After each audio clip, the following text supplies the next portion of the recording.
Okay, this is for the $79 income charging example. Yes.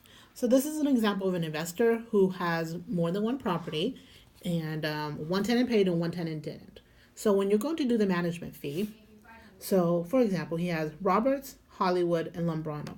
Lombrano, he's never had filled.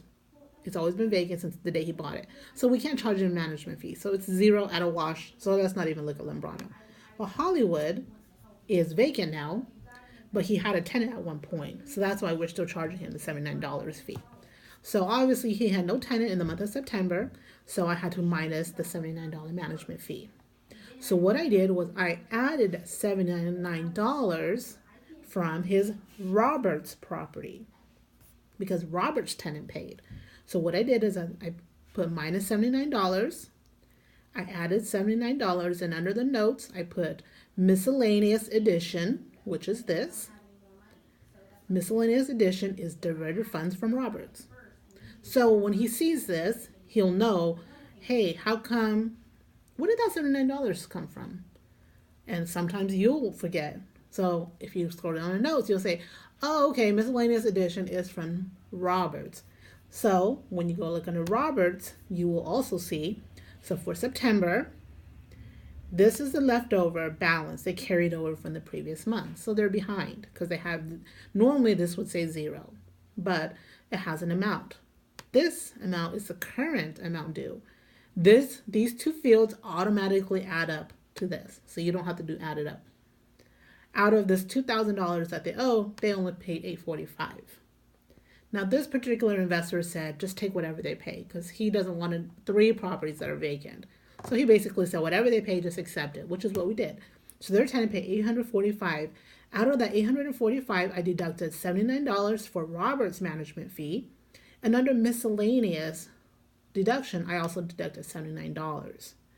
And everything here automatically adds up, so you don't have to do it. So then what I did was their payment for the month of September was $687. Last month, I didn't give them any cash flow because I needed to make sure I had some money in reserve just in case they didn't pay for this month. I wasn't going to be out $79 management fee for 2 properties. So that's why I didn't send him anything. So then for this month, I added the $687 from August plus the $687 came out to $1374, which is what I'll be giving him. And I also put a note under here that says miscellaneous deduction is to divert funds to Hollywood balance. So I have this miscellaneous notes in here for this property. Roberts reads miscellaneous deduction is to divert to Hollywood balance. Hollywood notes read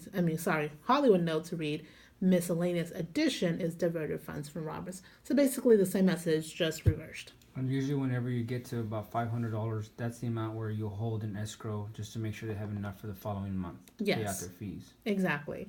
Usually now, because I knew this is our last month, that's why I gave him all his money. Okay.